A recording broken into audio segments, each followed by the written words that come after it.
بسم الله الرحمن الرحيم.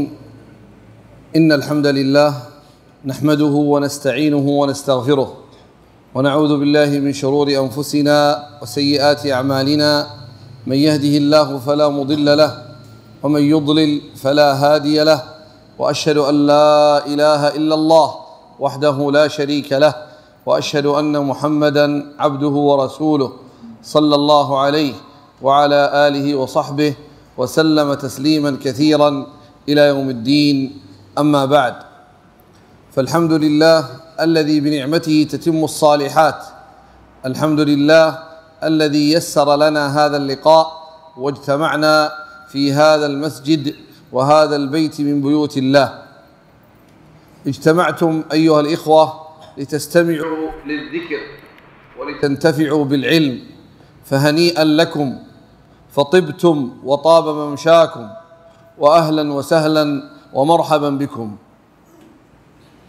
وفي مطلع هذه الكلمة وبعد شكر الله تبارك وتعالى أشكر الإخوة القائمين على تنسيق هذا اللقاء، وأخص بالذكر لجنة هذا المسجد الذي هيأت هذا المكان ووافقت على إقامة هذه المحاضرة أو هذه الكلمة فيه، فجزاكم الله خيرا.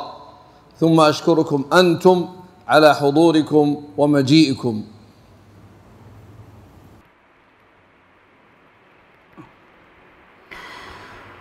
إن الحمد لله نحمده ونستعينه ونستغفره ونعوذ بالله من شرور أنفسنا ومن سيئات أعمالنا. من يهده الله فلا مضل له ومن يضلل فلا هادي له. أشهد أن لا إله إلا الله وحده لا شريك له، وأشهد أن محمدا عبده ورسوله صلى الله عليه وعلى آله وصحبه وسلم تسليما كثيرا إلى يوم الدين.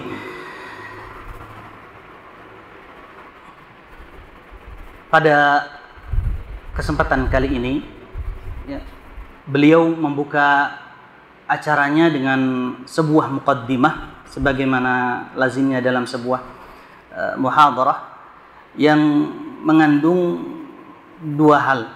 Yang pertama, mengungkapkan rasa syukur dan memuja serta memuji hanya kepada Allah Subhanahu wa taala. Kemudian salawat dan salam semoga tetap tercurahkan kepada junjungan Nabi besar Muhammad sallallahu alaihi wasallam. Selanjutnya, beliau pun mengungkapkan rasa syukurnya kepada Allah Subhanahu wa taala yang telah memberikan kemudahan akan segala hal yang telah beliau upayakan dan telah kita semua lakukan pada kesempatan kali ini. Dan beliau pun berterima kasih kepada ikhwah semua, terlebih khusus kepada lajnah yang telah memberikan segala hal dan telah mengarahkan seluruh upayanya untuk terselenggaranya acara kita pada kesempatan kali ini, dan lebih khusus lagi ya kepada lajnah masjid ini. Kemudian ya, beliau juga berterima kasih kepada ikhwah sekalian karena sudah menyempatkan diri untuk hadir di sebuah rumah di antara rumah-rumah Allah Subhanahu wa taala untuk mendengarkan ayat-ayat Allah Subhanahu wa taala dan untuk menimba ilmu Allah Subhanahu wa taala. أيها الإخوة في الله، اجتمعنا لنتدارس حديثا من أحاديث المصطفى صلى الله عليه وسلم، وهو ما يسمى بحديث البطاقة. حديث البطاقة حديث رواه عبد الله بن عمرو بن العاص رضي الله عنهما مرفوعا إلى رسول الله صلى الله عليه وسلم قال: يصاح برجل من أمتي على رؤوس الخلائق يوم القيامة، فينشر له 99 سجلا، كل سجل منها مد البصر، ثم يقال: أتنكر من هذا شيئا؟ أظلمك كتبت الحافظون؟ فيقول: لا يا رب. فيقال أفلك عذر أو حسنة؟ فيهاب الرجل فيقول لا، فيقال بلى، إن لك عندنا حسنة وإنه لا ظلم عليك اليوم. فيخرج له بطاقة فيها أشهد أن لا إله إلا الله وأن محمدا عبده ورسوله. فيقول يا ربي وما هذه البطاقة مع هذه السجلات؟ فيقال إنك لا تظلم. فتوضع السجلات في كفة والبطاقة في كفة، فطاشت السجلات وثقلت البطاقة. رواه الترمذي وحسنه والنسائي وابن حبان والحاكم، وقال صحيح على شرط مسلم، وقال الذهبي في تلخيصه صحيح. Kata beliau, pada kesempatan kali ini biidznillah taala kita akan membahas sebuah hadis yang sangat agung yang dikenal dengan haditsul bitaqah. Hadis ini dibawakan oleh seorang sahabat yang bernama Abdullah bin Amr bin Al-As radhiyallahu anhu, yang telah menyampaikan hadis ini langsung dari Nabi sallallahu alaihi wasallam. Teksnya sebagai berikut. Ketika tiba hari kiamat kelak, Allah Subhanahu wa taala akan memanggil salah seorang di antara umat Nabi sallallahu alaihi wasallam. Kemudian pada saat itu akan dibentangkan di hadapan orang ini 99 catatan amalannya. Dan setiap catatan amalan tersebut besarnya, panjang dan luasnya sejauh mata memandang. Kemudian dikatakan kepada lelaki tersebut, "Atunkiru min hadza syai'an?" Apakah engkau mengingkari salah satu di antara catatan-catatan amalan ini? Kemudian laki-laki itu pun mengatakan, "Tidak wahai Tuanku." Kemudian dikatakan kembali kepadanya, "Apakah engkau memiliki uzur atau kebaikan ya yang tidak tercatat dalam catatan-catatan tersebut?" Kemudian lelaki itu pun menjawab, "Tidak wahai Tuhanku." Kemudian Allah Subhanahu wa taala menimpali jawabannya seraya berkata, "Ketahuilah bahwasannya engkau memiliki sebuah kebaikan." Memiliki sebuah kebaikan. 99 catatan itu adalah merupakan catatan amalan buruknya. Kemudian Allah Subhanahu wa taala mengatakan kepada lelaki tersebut, "Ketahuilah wahai hambaku, sesungguhnya pada hari ini tidak ada kezaliman sedikit pun. Semuanya akan ditunaikan sesuai dengan haknya." Kemudian Allah Subhanahu wa taala mengeluarkan sebuah kartu yang tertulis di dalam kartu tersebut, "Asyhadu an la ilaha illallah wa asyhadu anna Muhammadan abduhu wa rasuluh." Ya, aku bersaksi bahwasanya tidak ada Tuhan yang hak, yang berhak disembah selain Allah, dan aku pun bersaksi bahwasanya Nabi Muhammad adalah utusan Allah. Kemudian lelaki tersebut terheran-heran seraya mengatakan, "Apa fungsinya kartu ini dibandingkan dengan 99 catatan amal buruknya?" Kemudian kata Allah Subhanahu wa taala, "Kamu tidak akan dizalimi pada hari ini." Terus kemudian Allah Subhanahu wa taala meletakkan 99 catatannya di timbangan di timbangan yang sebelah kanan, dan kemudian Allah Subhanahu wa taala meletakkan kartu yang tertulis di dalamnya asyhadu an la ilaha illallah wa asyhadu anna Muhammadar Rasulullah di timbangan yang sebelahnya. Terus kemudian timbangan yang terdapat di dalamnya kartu yang tertulis syahadat la ilaha illallah dan syahadat Muhammadur Rasulullah ternyata lebih berat daripada 99 catatan amal buruknya. Hadis ini diriwayatkan oleh Imam Tirmidzi dan dihasankan oleh beliau. Kemudian diriwayatkan juga oleh Imam Nasai, Imam Ibn Hibban, Imam Hakim, dan Imam Hakim mengatakan tentang hadis ini, menghukumi hadis ini sahih sesuai dengan syarat Imam Muslim. Kemudian Imam Az-Zahabi juga menghukumi hadis ini dalam kitab Talkhisnya, mengatakan bahwasanya hadis ini adalah hadis yang sahih. هذا الحديث فيه بيان فضيلة التوحيد وأن التوحيد يكفر الذنوب،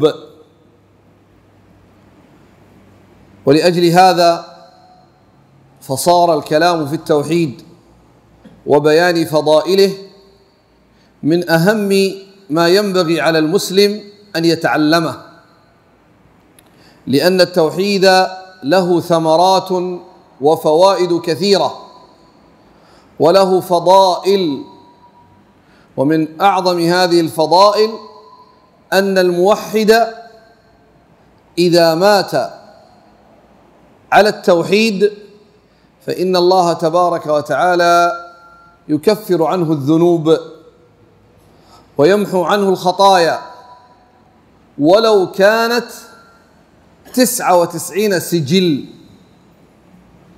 يعني ولو كانت دفاتر وسجلات وكتب كلها قد كتبت سيئات على ابن آدم، فالتوحيد بل كلمة التوحيد العظيمة لا إله إلا الله هذه تثقل في الميزان وتطيش هذه السجلات وتذهب وتضمحل. فالتوحيد أمره عظيم وفضله كبير، ولأجل هذا أيها الإخوة ينبغي دائما أن نتحدث عن التوحيد وأن نذكر إخواننا بالتوحيد وأهمية التوحيد وفضائل التوحيد، لأنه أعظم شيء في دين الإسلام. Di dalam hadis ini terdapat sebuah keutamaan tentang mentauhidkan Allah Subhanahu wa taala, di mana di dalam hadis tersebut memiliki sebuah faedah yang menerangkan bahwa mentauhidkan Allah Subhanahu wa taala dapat mengampuni seluruh dosa-dosa hambanya. Oleh sebab itu, dapat ditarik sebuah kesimpulan bahwa sangat penting sekali untuk seorang muslim mempelajari tauhid dan mengingat-ingat keutamaan-keutamaan yang Allah Subhanahu wa taala tentang mentauhidkan Allah Subhanahu wa taala.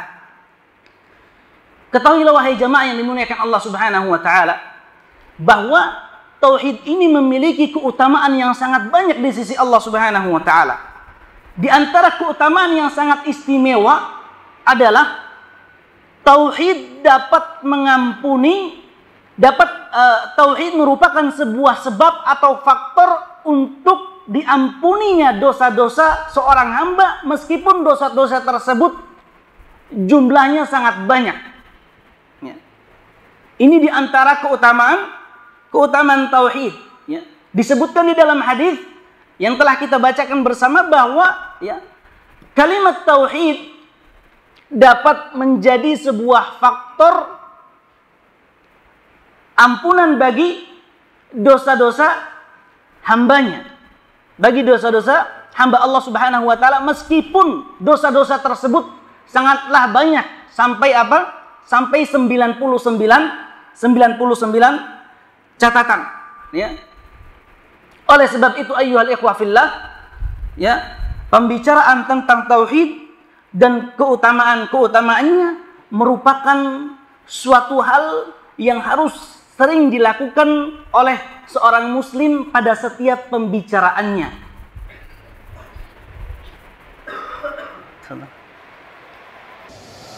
Kullu muslimin yaqulu ashhadu an la ilaha illallah wa anna Muhammadar Rasulullah. كل مسلم، بل لا يصح الإسلام إذا لم ينطق الإنسان بالشهادتين، لا يصح إسلامه. ومع ذلك فإن هذه البطاقة وهذه الكلمة التي تسجل على الإنسان أشهد أن لا إله إلا الله وأن محمد رسول الله لا تؤثر في الذنوب بمحوها وتكفيرها كما تؤثر من شخص آخر. يعني مسلمان أحدهما يقول أشهد أن لا إله إلا الله وأن محمد رسول الله، وعنده ذنوب وعنده معاصي، يأتي يوم القيامة ويحاسب ويدخل النار لأن عنده ذنوب، ثم ينجيه الله بعد أمد ويدخله الجنة، لأن الموحد لا يخلد في النار لكن قد يعذب بسبب الذنوب. آخر يقول أشهد أن لا إله إلا الله وأن محمد رسول الله، وعنده ذنوب كثيرة في 99 سجل، ومع ذلك لا يعذب أبدا. ما الفرق بينهما؟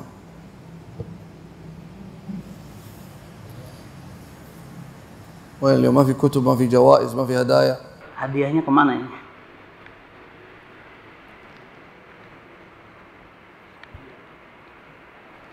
Kata beliau hafizahullah taala, ya, jikalau kita memperhatikan keadaan kaum muslimin di tengah-tengah masyarakat kita, ya, setiap muslim pastinya pernah mengucapkan kalimat la ilaha illallah dan Muhammad Rasulullah. Akan tetapi bisa jadi faidah dan hasil, ya, yang dihasilkan, yang didapatkan dari kalimat tauhid ini berbeda-beda. Ya. Sebagai contoh, jika seandainya ada seorang muslim, ya, yang dua-duanya ini mengucapkan apa? Mengucapkan syahadatain, syahadah la ilaha illallah dan Muhammad Rasulullah. Akan tetapi boleh jadi salah satu di antara keduanya ini, ya, meskipun dia mengucapkan syahadat la ilaha illallah dan Muhammad Rasulullah, ya, akan tetapi dia memiliki dosa. Dan ketika dia meninggal dunia, dia akan diadab oleh Allah Subhanahu wa ta'ala terlebih dahulu, terus kemudian Allah Subhanahu wa ta'ala angkat dia dari api neraka, terus kemudian dimasukkan ke dalam surga, ya, selama ketika dia meninggal dia tidak berbuat syirik kepada Allah Subhanahu wa ta'ala. Dan satu lagi yang lain, ya, muslim yang satunya, ya, dia mengatakan kalimat yang sama, mengucapkan syahadatain, ya, dan dia pun memiliki dosa yang sama. Akan tetapi, ya, muslim yang satu ini, meskipun dia memiliki dosa, ketika dia di hadapan Allah Subhanahu wa ta'ala, Allah Subhanahu wa ta'ala mengampuni dosa-dosanya, terus kemudian Allah Subhanahu wa ta'ala memasukkannya ke dalam surga. Artinya tidak dimasukkan ke dalam neraka. Pertanyaannya, apa yang membuat beda tentang keadaan dua orang muslim ini? Apa perbedaan antara keduanya? Dua-duanya sama-sama mengatakan, mengucapkan syahadatain, dan dua-duanya sama-sama memiliki dosa. Akan tetapi yang satu diadab dulu oleh Allah Subhanahu wa ta'ala dalam api neraka, terus kemudian Allah Subhanahu wa ta'ala angkat dia dan masukkan ke dalam surga, dan yang satunya tidak. Allah Subhanahu wa ta'ala langsung menghapus dosa-dosanya dan memasukkannya ke dalam surga. Apa yang membuat keduanya ini berbeda?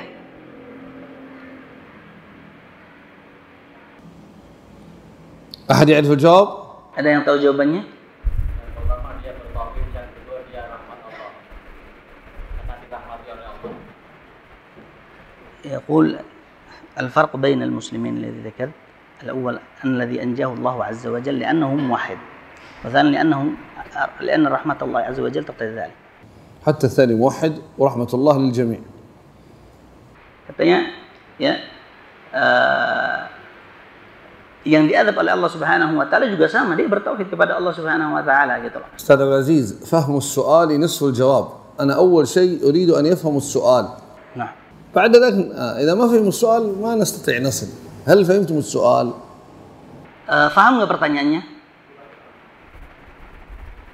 السؤال السؤال عندهم فهمت أنت فهمت ولا ما فهمت خلاص اسأل. طيب. Pertanyaannya ya, ada dua orang muslim ya, ada dua orang muslim, dua-duanya sama-sama mengucapkan kalimat syahadat dan dua-duanya sama-sama memiliki dosa ya. Akan tetapi ya, di akhirat nanti ya, bisa jadi Allah Subhanahu wa taala akan menghukum salah satu di antara mereka terlebih dahulu masuk ke dalam api neraka untuk mensucikan dosa-dosanya, terus kemudian dimasukkan ke dalam surga. Dan yang satunya yang memiliki dosa juga dan dia adalah seorang muwahhid ya, Allah Subhanahu wa taala apa? Langsung menghapus dosanya. Nah, sekarang yang menjadikan beda antara keduanya ini apa? Kok bisa yang satu langsung dimaafkan oleh Allah Subhanahu wa taala terus kemudian dimasukkan ke dalam surga dan yang satu harus dihukum dulu gitu. Apa yang membuat perbedaan ini? Apa sebabnya? Bisa difahami ya?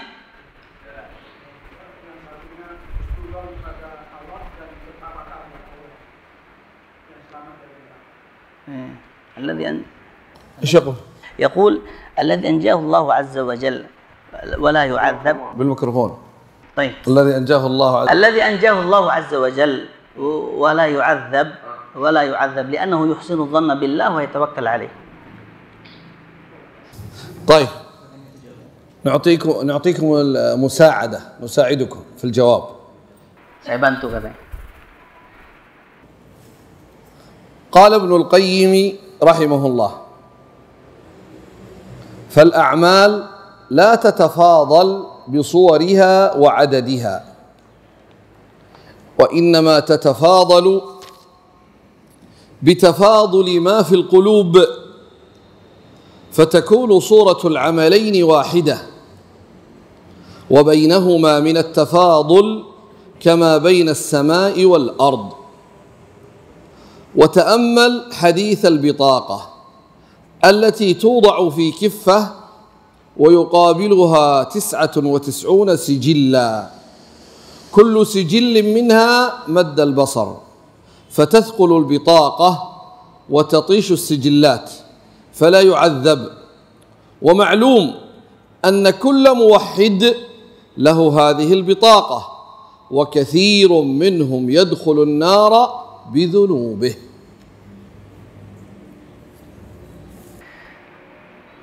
Kata beliau menyebutkan perkataan Ibnu Qayyim rahimahullahu taala ya, yang intinya bahwa amalan soleh itu tidak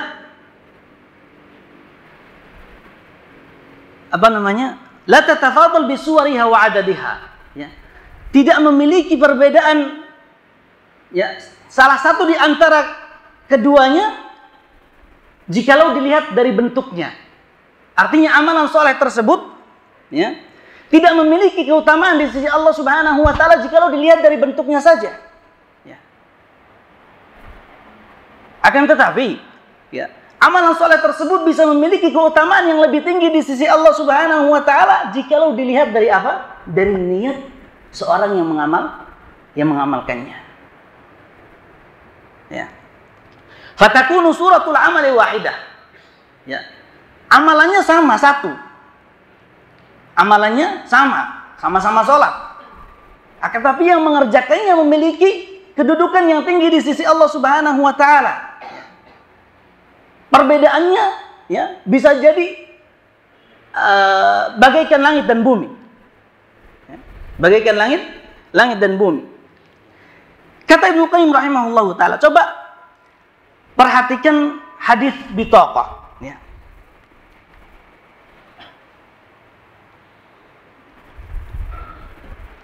Di dalam hadis bitaqah ini dijelaskan bahwa seorang hamba memiliki 99 catatan keburukan. Dan dia pun memiliki satu kartu yang isinya apa? Syahadatain.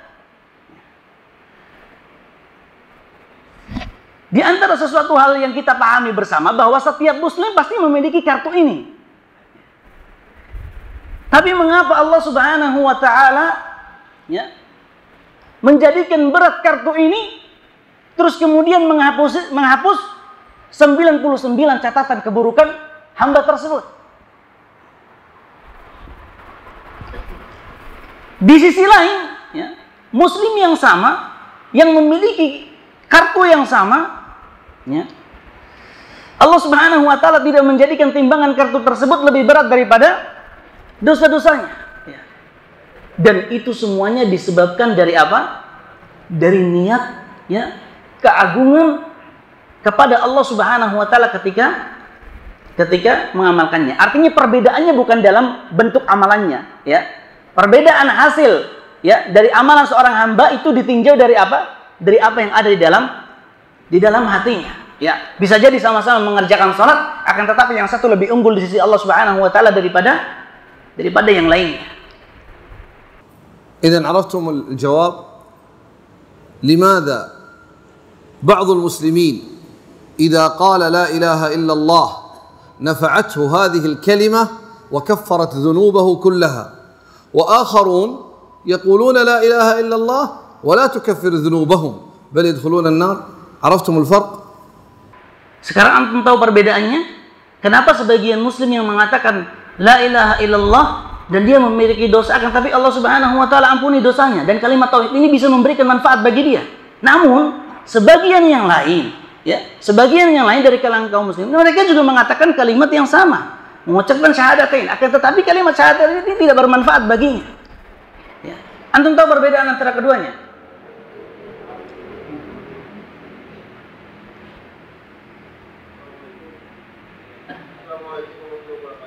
Karena yang satu berniat untuk mendapatkan ridho Allah, dan kalimat la ilaha illallah itu adalah kalimat tauhid. Sedangkan yang satunya sama-sama mendapatkan ridho Allah, tapi dia lebih mengutamakan mendapatkan ridho makhluknya daripada ridho Allah. المسلم الأول الذي أنجاه الله عز وجل لأنه يعني في قلبه في قرارة نفسه يبتغي مرضاة الله عز وجل. والثاني لا يبتغي مرضاة الله عز وجل. لا تصح منه. لا إله إلا الله لا تصح منه. إذا لا يبتغي وجه الله لا تصح منه. لكن قاربت. Ya, hampir benar jawabannya. تفضل.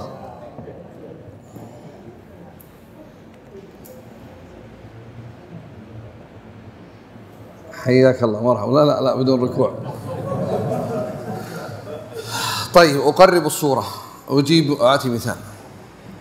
رجلان أحدهما دخل المسجد مبكرا يصلي ربما صلى 20 ركعة، وآخر جاء قبل الأذان أو قبل الإقامة وصلى ركعتين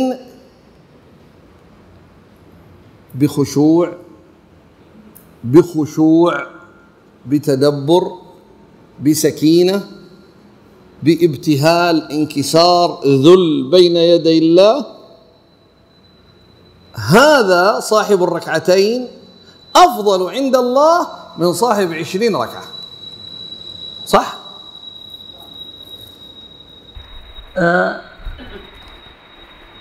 Di antara contohnya, ya, di antara contohnya, saya ingin mendekatkan memberikan pemahaman lagi kepada antum agar lebih jelas, dengan memberikan sebuah gambaran, ya. Jika seandainya ada dua orang laki-laki, ya, yang mereka ini dua-duanya ini masuk ke dalam masjid, ya. Yang satu dia melaksanakan sholat banyak banget, ya. Mungkin bisa sampai 20 rakaat, ya. Bisa sampai 20 rakaat sholat, ya. Namun yang satunya masuk ke dalam masjid, ya, sebelum azan atau sebelum iqamah, terus kemudian dia melakukan 2 rakaat sholat, ya. Akan tetapi 2 rakaat ini dikerjakan oleh orang tersebut dengan penuh kekhusyuan, dipenuhi dengan rasa tunduk kepada Allah Subhanahu wa ta'ala. Sudah jelas orang yang melakukan 2 rakaat ini pahalanya di sisi Allah Subhanahu wa ta'ala lebih unggul daripada orang yang melakukan 20 rakaat. طيب لماذا الثاني ركعتين أفضل عند الله من صاحب 20 ركعة؟ Kenapa kok bisa yang sholat 2 rakaat ini lebih unggul pahalanya di sisi Allah Subhanahu wa ta'ala daripada yang 20 rakaat? ولي نية إيش نية؟ كل نية. صلاة بدون نية لا يقبل. لازم نية. Semuanya berniat, ya.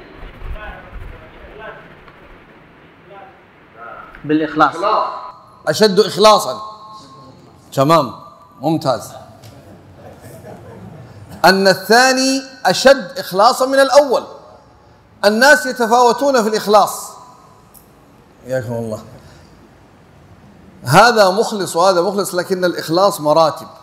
فالثاني أشد إخلاصا لله تبارك وتعالى. فكلما زاد الإخلاص في العمل كان أعظم ثوابا عند الله تبارك وتعالى.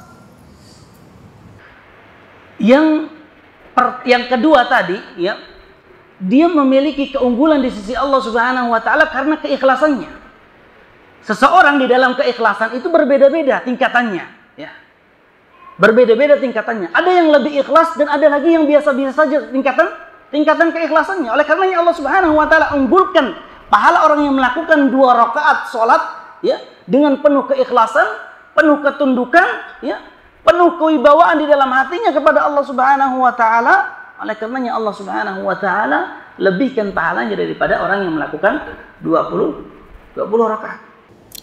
اثنان جاء إلى صلاة الجماعة أحدهما صلى وهو يتدبر ما يقرأ الإمام يفهم معاني الآيات يتدبرها والثاني أخذ يسرح ويذهب بخياله إلى البيت إلى السوق إلى الوظيفة فسلم من الصلاة أحدهما متأثر لما سمع من القرآن والثاني سلم كأنه جاء من الحديقة.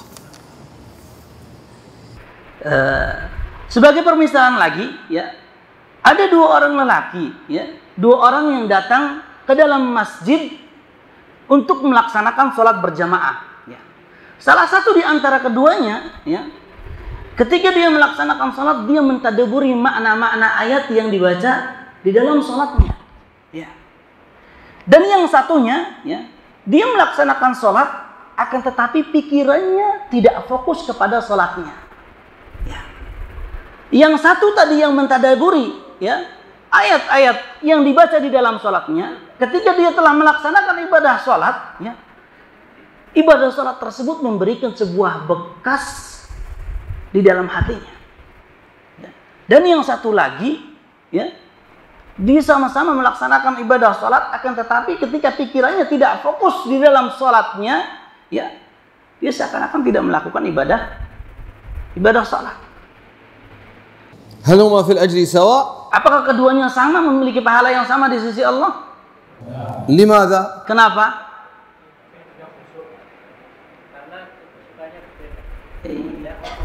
يتفاوت في الأصول، متفاوتان في الخشوع. الأول عنده خشوع، الثاني لا خشوع له. جميل. إذن الآن تقرر لنا أن العبادات ولو كانت في الصورة والظاهر شكلا واحدا لكنها تتفاضل عند الله بما يكون في القلوب. كذلك التوحيد. Ya, sekarang sudah jelas, ya, sudah jelas bagi kita semua, ya.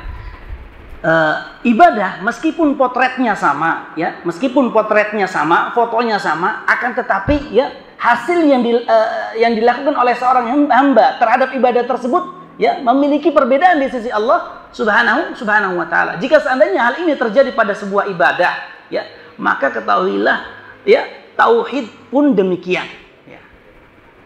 Tauhid pun demikian, ya. Artinya, ya, orang yang mentauhidkan Allah Subhanahu wa taala, mereka memiliki kedudukan yang berbeda-beda di sisi Allah Subhanahu wa taala. Perbedaan tersebut didasari apa? Didasari apa? Atas sesuatu yang berada di dalam hatinya. فمن قال لا إله إلا الله عارفا بمعناها عاملا بمقتضاها نافيا ما سواها هل يستوي مع من لا يعرف معناها ولا ينفي ولا يعمل بمقتضاها ولا ينفي ما سواها؟ Barang siapa yang mengatakan la ilaha illallah dan dia mengetahui maknanya, kemudian mengamalkan seluruh konsekuensinya, menafikan segala hal yang menjadi sebuah konsekuensi kalimat la ilaha illallah, ya, apakah sama orang yang mengetahui hal ini dengan baik, ya, dengan orang yang mengatakan la ilaha illallah akan tetapi dia tidak mengerti makna la ilaha illallah dan dia pun tidak mengamalkan konsekuensi la ilaha illallah, ya, dan dia juga tidak menafikan segala hal yang dinafikan oleh kalimat la ilaha illallah. Apakah kedua orang ini sama? جميل. إذن نحن الآن نريد أن نبين كيف تكون لا إله إلا الله ثقيلة في الميزان تكفر الذنوب جميعا. أولا بالعلم بمعناها. ما معنى لا إله إلا الله؟ فكثير من المسلمين يقولونها وهم لا يعلمون معناها، فلذلك لا تنفعهم. أما أنت تعرف معنى لا إله إلا الله تنفعك عند الله. Ya, pada kesempatan kali ini, ya, kita ingin mempelajari, kita ingin mengetahui, ya, kita ingin mengetahui apa yang menjadikan kalimat tauhid itu memiliki sebuah manfaat di sisi Allah Subhanahu wa taala, ya, memiliki kedudukan di sisi Allah Subhanahu wa taala dan bermanfaat bagi yang mengucapkan kalimat tauhid tersebut, ya. Di antara hal yang di antara faktor yang menjadikan, ya, kalimat tauhid itu bermanfaat di sisi Allah Subhanahu wa taala adalah apa? Yang pertama, dengan mengetahui maknanya, dengan mengetahui makna kalimat tauhid.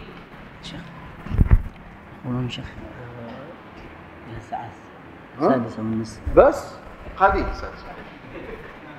معنى لا إله إلا الله أي لا معبود بحق إلا الله. Makna la ilaha illallah, ya, artinya adalah tidak ada sesembahan, ya, yang berhak disembah kecuali Allah Subhanahu wa taala. فهي متكونة من ركنين. Kalimat la ilaha illallah ini terdiri dari dua rukun. لا إله dan yang kedua illallah. الأول نفي عام. Yang pertama penafian secara umum. لا إله يعني لا مألوه، لا إله يستحق العبادة، نفي عام. Tidak ada sesembahan yang berhak untuk disembah, ya, penafian secara umum. Semuanya tidak berhak untuk disembah, ya. Sesembahan dan peribadatan yang sekarang dilakukan oleh kebanyakan manusia semuanya tidak berhak disembah. Illallah itsbatul khas. Al-uluhiyah lillahi wahdahu faqat. Illallah, ya, di sini penetapan secara khusus di mana peribadatan tersebut hanya untuk Allah Subhanahu wa taala. لا بد من العمل بمقتضى لا إله إلا الله. Yang kedua, ya, poin yang kedua yang menjadikan kalimat la ilaha illallah ini bermanfaat di sisi Allah Subhanahu wa taala, ya, kita harus mengamalkan konsekuensi la ilaha illallah. يعني تجعل عبادتك ودينك لله وحده. yakni hanya menjadikan ibadah dan agamamu hanya untuk Allah Subhanahu wa taala semata. وما أمروا إلا ليعبدوا الله مخلصين له الدين حنفاء. Kata Allah Subhanahu wa taala, mereka tidak diperintahkan oleh Allah Subhanahu wa taala kecuali untuk mengikhlaskan ibadahnya semata-mata karena Allah Subhanahu wa taala. Ala lillahi dinul khalis. Ketahuilah bahwasannya Allah Subhanahu wa taala menginginkan agama yang ikhlas, ibadah yang ikhlas. La ilaha illallah laha syurut. La ilaha illallah memiliki beberapa syarat. Min tilka syurut al-ilm. Di antara syaratnya adalah al-ilmu. Bima'naha. Mengetahui maknanya. Fa'lam annahu la ilaha illallah.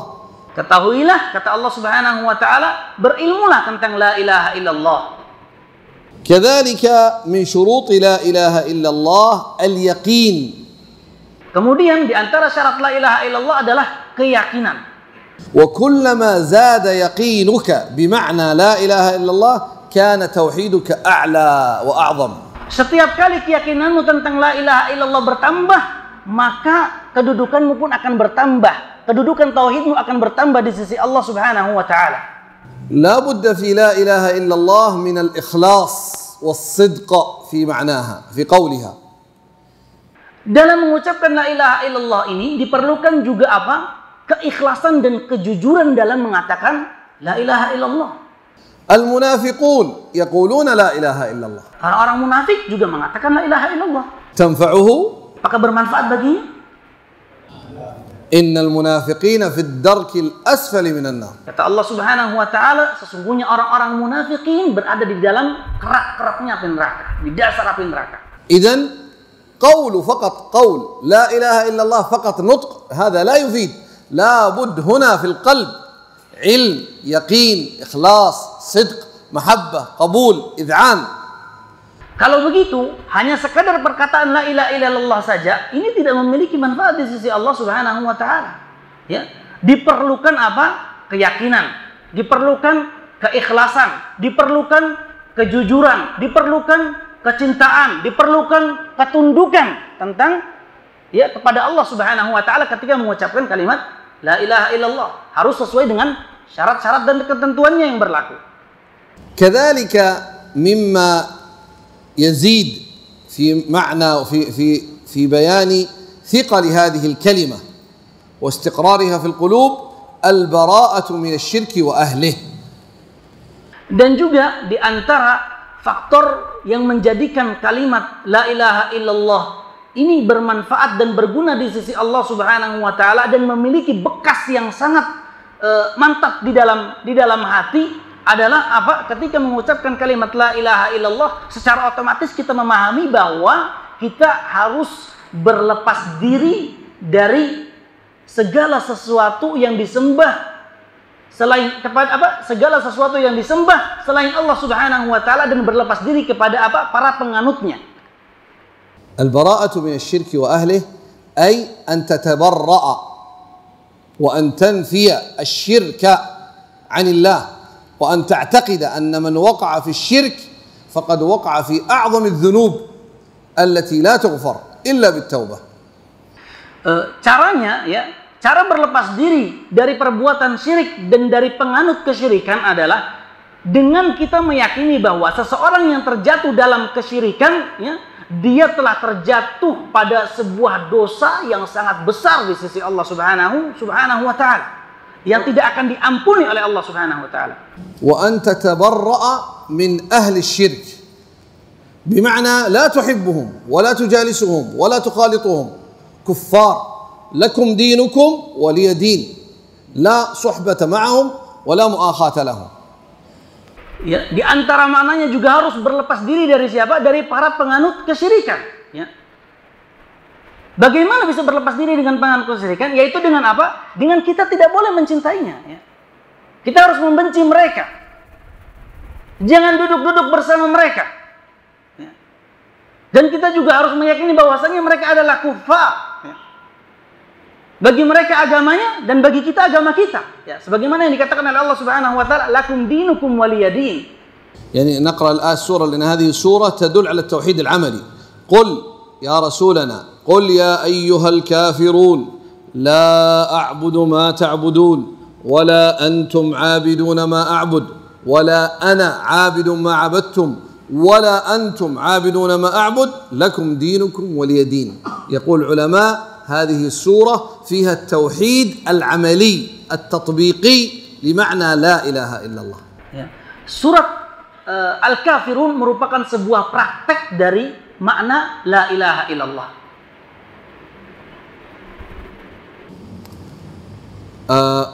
كذلك من الأدلة على هذه قضية البراءة من الشرك ما ذكره الله في قوله تعالى قد كانت لكم أسوة حسنة في إبراهيم والذين معه إذ قالوا لقومهم إنا براء منكم ومما تعبدون من دون الله كفرنا بكم وبدا بيننا وبينكم العداوة والبغضاء أبدا حتى تؤمنوا بالله وحده.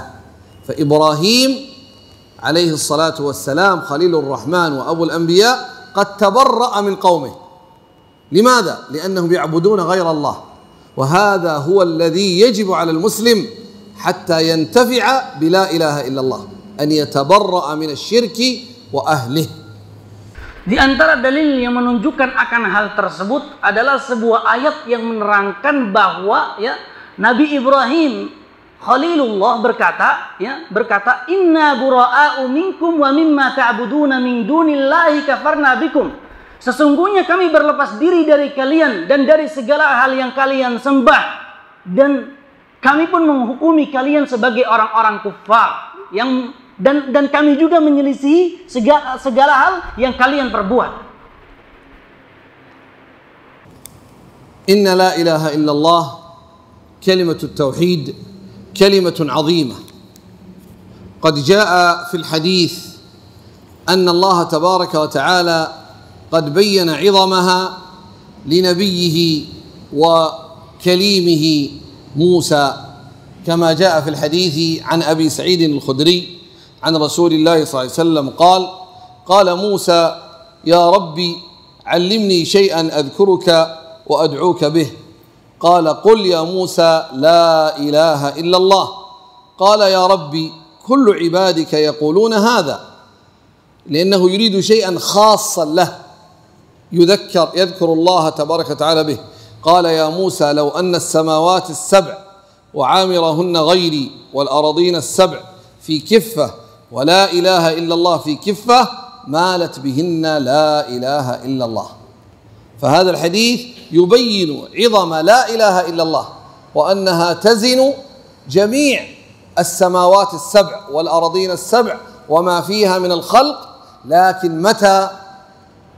إذا كانت بمعرفة معناها والعمل لمقتضاها والنفي لما سواها بتحقيق شروطها. Di antara dalil yang menunjukkan akan keagungan kalimat tauhid adalah sebuah hadis yang dibawakan oleh sahabat Abu Sa'id Al-Khudri radhiyallahu anhu dari Rasulullah sallallahu alaihi wasallam. Beliau bersabda, Qala Musa ya Rabbi 'allimni syai'an adhkuruka wa ad'uka bih. Nabiullah Musa berkata kepada Allah Subhanahu wa taala, "Ya Allah, ajarkanlah aku sesuatu yang aku bisa mengingatmu dan bisa beribadah kepadamu dengan sesuatu tersebut." Kemudian Allah Subhanahu wa taala mengatakan kepada Nabi Musa, "Katakanlah wahai Musa, la ilaha illallah." Kemudian kata Nabi Musa, "Ya Rabbi, kullu ibadika yaquluna hadza." Ya Allah, seluruh hamba-Mu mengatakan la ilaha illallah. Nabi Musa menginginkan sesuatu yang berbeda dari hamba-hambanya yang lain. Kemudian kata Allah Subhanahu wa taala menerangkan tentang keagungan kalimat la ilaha illallah. Wahai Musa, kata Allah Subhanahu wa taala, jika seandainya langit yang berlapis-lapis dan seluruh penduduknya yang memakmurkannya selain aku, kata Allah Subhanahu wa taala, dan bumi yang berlapis 7, seluruh itu dijadikan dalam sebuah timbangan. Kemudian kalimat la ilaha illallah diletakkan di timbangan yang sebelahnya, pasti timbangan yang terdapat kalimat la ilaha illallah akan lebih berat daripada semuanya. Daripada itu semua. Ini menunjukkan akan keagungan kalimat la ilaha illallah. Yang menjadi catatan, ya, yang menjadi catatan adalah kalimat la ilaha illallah ini tidak akan berguna di sisi Allah Subhanahu wa taala kecuali jika kita bisa memahami maknanya dengan baik. Kemudian mengamalkannya sesuai dengan konsekuensi la ilaha illallah. Menafikan segala hal yang dinafikan oleh kalimat la ilaha illallah, ya. Dan juga, ya, memenuhi segala syarat-syarat dan ketentuan yang berlaku tentang la ilaha illallah agar berguna dan bermanfaat di sisi Allah Subhanahu wa taala. أختم كلمتي بأن أقول لكم التوحيد مثل هذا النور، منه ما يكون قوي فيحرق الذنوب كلها لقوته، ومنها ما يكون ضعيف ربما لا يجد الإنسان أين يضع قدمه، لا يبصر. فمن كان توحيده قويا فهو الذي تنفعه يوم القيامة فتحرق ذنوبه، وأما من كان توحيده ضعيف فهذا ربما تحرق وربما لا، الذنوب تكون أعظم فيدخل النار. فالمطلوب أيها الإخوة في الله تقوية التوحيد ودراسة التوحيد، كيف نكمل التوحيد ونقويه وننميه حتى يكون أقوى نورا وأشد ضياء ويحرق الذنوب كلها. Kata beliau, hafizahullah taala, kita tutup topik pembicaraan kita kali ini, ya, dengan sebuah permisalan yang saya ingin jelaskan kepada antum semua tentang efek dari kalimat tauhid, ya. Antum coba lihat cahaya ini, ya. Cahaya ini, ya, memiliki penerangan yang sangat kuat, ya. Memiliki penerangan yang sangat kuat, ya. Dan, ya, di tempat lain ada cahaya yang memang penerangannya kurang dari kekuatan cahaya yang kita lihat pada saat ini, ya. Hendaknya, ya, tauhid kita, ya, kepada Allah Subhanahu wa taala penerangannya itu seperti cahaya yang kita lihat pada saat ini, ya. Di mana penerangan tersebut, ya, menjadikan kita bisa melihat seluruhnya, ya.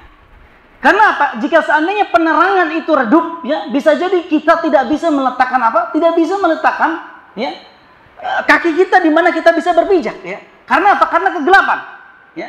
Karena kegelapan, ya.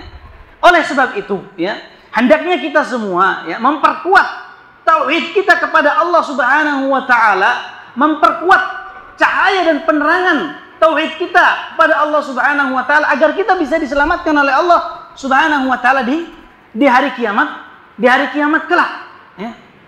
Oleh sebab itu, ya, sudah merupakan sebuah kewajiban seorang muslim, ya, setelah kita mengetahui, ya, apa yang telah kita pelajari bersama pada kesempatan kali ini, untuk terus giat mempelajari kalimat tauhid, terus murajaah kalimat tauhid, mempelajari, mengulang-ulang pembelajarannya tentang kalimat tauhid agar benar-benar kalimat tauhid itu menancap dengan kokoh di dalam hati kita, yang kelak, ya, kalimat tersebut bisa membawa sebuah manfaat bagi kita semua di sisi Allah Subhanahu wa taala. آخر سؤال. Pertanyaan yang terakhir. يظهر ويتبين هل فهمتم أو لم تفهموا. Pertanyaan ini, ya, menjadi sebuah barometer nanti antum kira-kira paham atau nggak paham tentang pelajaran yang disampaikan pada kesempatan kali ini. أريد الجواب من واحد يرفع يده. حديث البطاقة، حديث البطاقة الذي ذكرناه من رواه من الصحابة؟ أبو هريرة أو عائشة أو ابن عباس؟ Siapa yang bisa angkat tangan? لحظة لحظة. هل الذي رواه أبو هريرة أو عبد الله بن عمر، أبو هريرة أو عبد الله بن عباس أو عائشة؟ Pertanyaannya, ya, hadis bitoqah yang kita bacakan tadi, siapa yang membawakan hadis tersebut, ya? Apakah Abu Hurairah, ataukah Aisyah, ataukah sahabat Ibnu Abbas? Abdullah bin Amr bin As. Masya Allah, أنت منتبه. ما شاء الله، ما شاء الله، الله يبارك. أسأل الله تبارك وتعالى أن يجعلنا من أهل التوحيد الخلص. بارك الله فيك. اللهم اجعلنا من أهل التوحيد الخالص. اللهم أحينا على التوحيد والسنة وأمتنا على التوحيد والسنة، واجعل آخر كلامنا لا إله إلا الله، وانفعنا بهذا التوحيد يا رب العالمين. وصلى الله وسلم على نبينا محمد وعلى آله وصحبه أجمعين، وجزاكم الله خيرا. Ya, kita tutup pembicaraan kita kali ini ya dengan doa kafaratul majlis ya. Subhanakallahumma rabbana wa bihamdik asyhadu an la ilaha illa anta astaghfiruka wa atubu ilaik. Wassalamualaikum warahmatullahi wabarakatuh.